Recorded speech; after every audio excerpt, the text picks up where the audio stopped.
அருள்மிகு சக்கரபாணி சுவாமி திருக்கோயில் இன்றைய கோபுர தரிசனத்தில் கோபுர தரிசனம், பாப விமோச்சனம், கோடி புண்ணியம். சக்கரபாணி சக்கரத்தாழ்வாராக அவதரித்து தீயவைகளெல்லாம் சக்கரத்தால் அழிக்கிறார். இன்றைக்கி இதில் நிறைய பேர் இன்றைக்கும் பல வருஷங்களாக இந்த கோயிலில் உள்ளே போய் சுவாமி ஒரு சில இடத்தெல்லாம் பிரதட்சணம் பண்ணிட்டு இருக்கா. அப்பேற்பட்ட சக்தி வாய்ந்தவர்.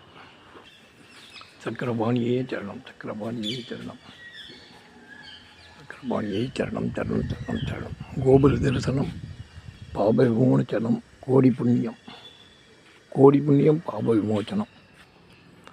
சக்கரத்தாழ்வாரையே சரணம் சரணம். சுதர்சனவல்லி விஜயவல்லி சமேத சக்கரபாணி சுவாமி கோயிலின் அமிர்த புஷ்கரை திருக்குளம், சின்ன குளமாக இருக்குது. இதில் தெப்பம்லாம் விடுவா, ஃபங்க்ஷன்லாம் நடக்கும். இந்த தீர்த்தத்தையும் தரிசிச்சுண்டா மகா புண்ணியம். சக்கரபாணியை சரணம்.